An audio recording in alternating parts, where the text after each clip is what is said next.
All right. I have started reading a new book, and that is The Last Best Quest Ever by F.T. Lukens, which is like one of my anticipated reads. So I'm really excited to read it. I have started reading The Last Best Quest Ever by F.T. Lukens.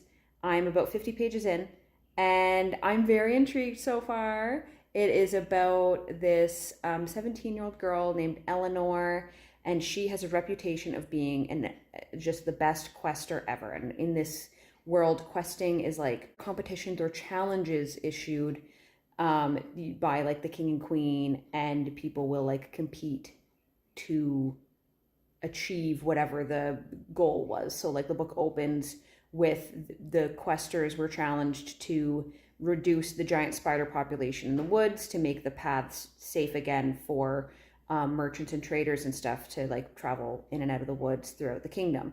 And so like people were seeing like who could kill the most spiders kind of thing. The thing with Eleanor though is she technically completes the quests. As far as the king and queen are concerned, she has done what is asked of her.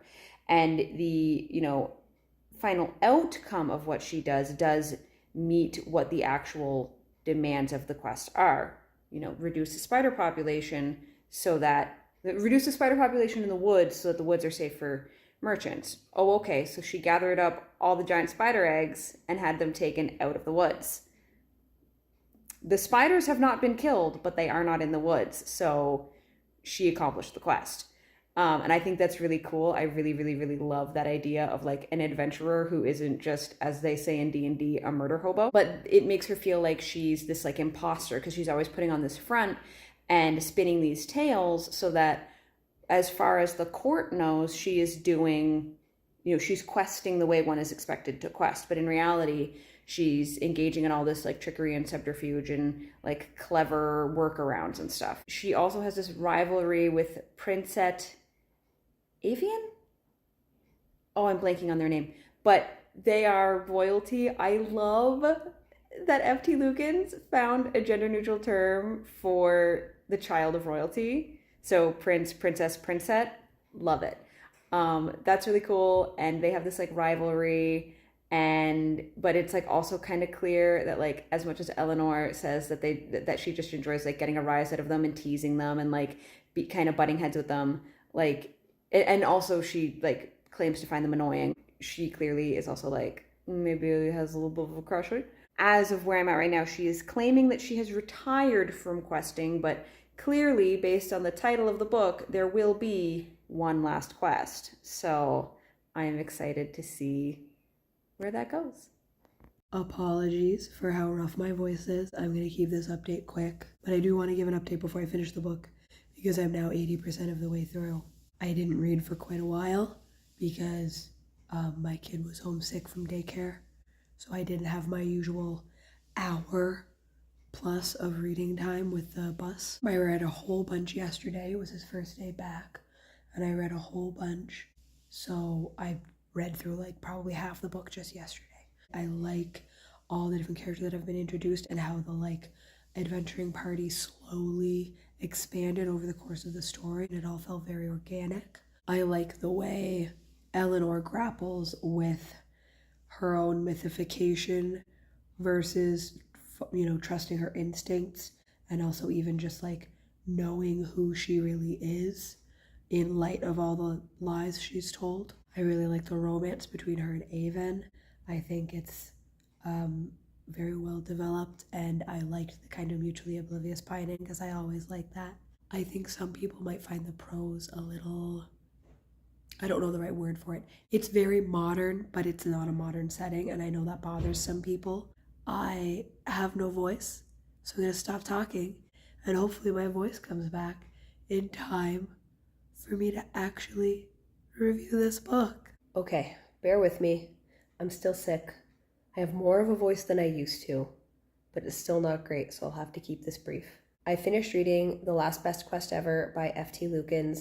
It was amazing. I loved it. 5 stars. I love all the fun little twists and turns that an F.T. Lukens book takes. And I always feel like there's like, you might imagine what the solution to a problem is, but it's always a little more clever than you expect. And I just really appreciate that. I appreciated all the queer rep. The main character references going on a date with a girl, or like having a crush on a girl in the past, and ends up in a relationship with, I don't consider this a spoiler because it's a romance, ends up in a relationship with Princess Avon, which I guess means she's bi because she's attracted to more than one gender, which means this technically could be used for bi bingo. I don't know if it actually checks off any of the squares for the current bingo. I can't think of any it would check off. None of the ones I need to check off anyway, but that's worth noting. I really liked the world building and like the little bit of information we got about like there's different kinds of beings. So there's like ancients, which are like the oldest and most powerful, or so the main character thinks at the outset. And then there's folklores, which are like much less powerful. And then I can't remember what they call them, but I can't remember what the category is called, but it's like non-magical beings, so like humans and regular animals and stuff. And I thought that was all really interesting. I liked the variety of magical creatures represented.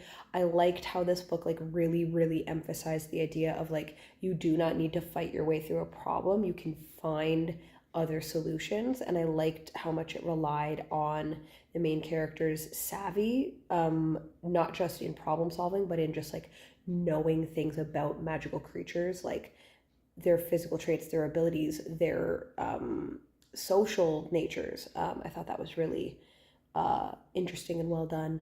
I also liked, without getting spoilery, I liked how the book found a balance in terms of like what her future prospects are.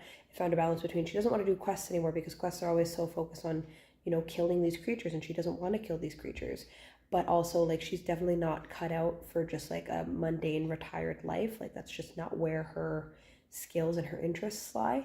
And I think the outcome presented by the book, I think that made a lot of sense. I really liked all the side characters. I thought they were fun. They weren't like, we didn't get to know them super, super closely. They weren't like super robustly developed, but they just brought a nice little extra something to the story that I thought was fun. I enjoyed this book. I wish I could say more, but I literally will make myself sick if I talk more. So hopefully the next time I am recording, I will be less ill. Yeah, that's where I'm gonna leave this video. Thank you so much for watching. If you like this video, leave a dragon emoji in the comments, and I will see you in my next video. Bye!